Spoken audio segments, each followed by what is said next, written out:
One of my favorite things about traveling is discovering how people really live and what they eat. A few years ago, during a trip through the Middle East, I spent some time exploring a local souk, and that's where I met Ali. He ran a small falafel stand that was always surrounded by locals, so naturally, I had to try it for myself. And one bite was all it took. Crispy on the outside and light and fluffy on the inside. It was unlike any falafel I'd ever tasted. Over the next few days, I kept coming back, not just for the falafel, but also for the conversations. And eventually, Ali shared a few of his secrets with me. Today, I'd like to share them with you. And one of them completely changed the way I make falafel. The first important detail Ali shared with me was to dry the chickpeas really well. Otherwise, they can become too wet and fall apart. Another important step is to roughly chop all the fresh ingredients. It makes everything much easier to process later on. After all, it's the small details that separate ordinary falafel from truly great falafel.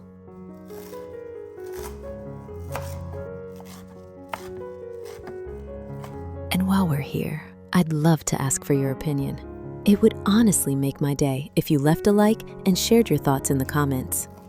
And it would truly be a great honor to welcome you as a new subscriber to the channel. Ali told me that great falafel starts long before it ever touches the oil. That's why it's often a good idea to divide everything into 2 or 3 batches before blending. For me, 3 batches worked best.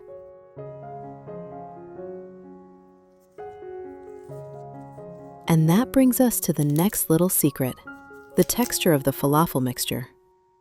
Ali used to say that anyone can throw ingredients into a food processor. The real challenge is knowing when to stop.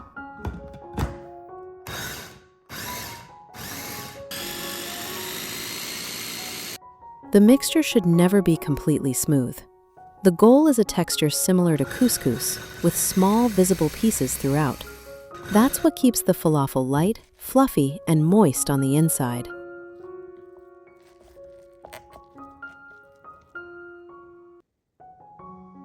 But there are still 2 important secrets to come, and they can completely change the final result. Before we get to those, I'd love to know if you've ever made falafel from scratch yourself. And no, the boxed mix doesn't count. If you haven't, this is definitely a recipe worth keeping.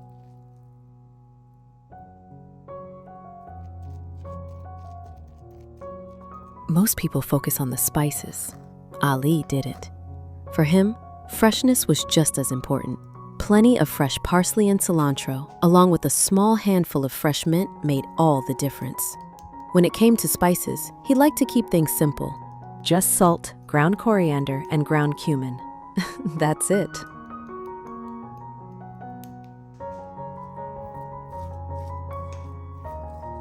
Once the mixture is ready, press it down firmly, cover it, and let it rest in the refrigerator for 1 hour. In the meantime, we'll prepare the traditional tahini sauce. According to Ali, great falafel without great tarator simply doesn't exist.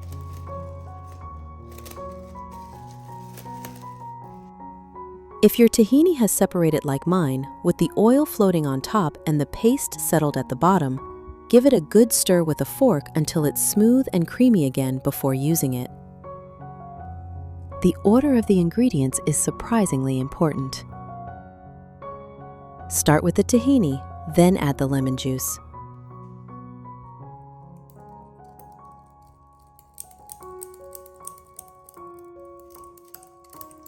At first, it will turn into a thick, lumpy paste, and that's exactly what you want. Only then should you add the remaining ingredients.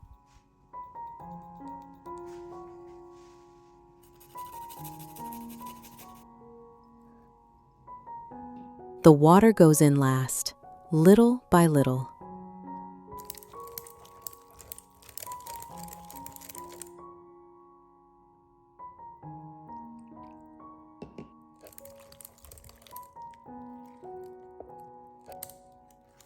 And this is where the magic happens. That thick paste slowly transforms into an incredibly smooth and creamy sauce. Fresh, bold, slightly earthy, and absolutely perfect with falafel. After chilling, Ali mixed half a teaspoon of baking soda into the mixture. This was probably the trick that surprised me the most when he showed it to me. He explained that the baking soda reacts with the acids in the mixture, helping the falafel become especially light and fluffy. But it has to be added right at the end, otherwise, the reaction starts too early and loses much of its effect. But the most important secret wasn't in the ingredients at all. We'll come back to that in just a moment. But first, let's shape the mixture into small balls about 2 to 4 centimeters or 1 to 1.5 inches in diameter. You should end up with around 13 falafel.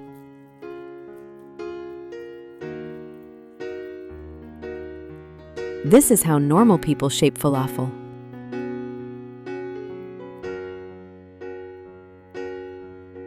And this is how real falafel masters do it. Which I definitely am not. I sped this part up a little.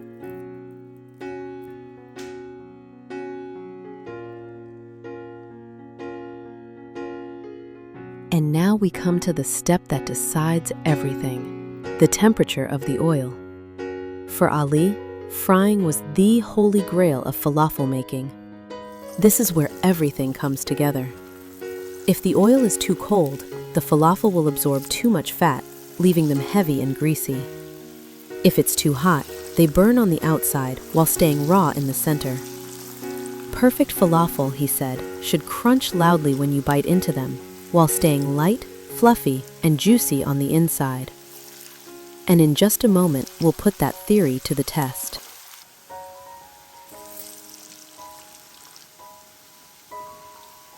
I deliberately chose a smaller, deeper pot so I wouldn't need as much oil. The downside is that I can't fry all the falafel at once, so I cook them in batches, which takes a little longer. If you'd like to speed things up, simply use a larger pot with more oil. And don't worry, once the oil has completely cooled, you can use it again.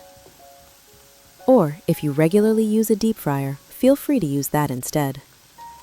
It makes the whole process even easier. Now we've reached the moment of truth.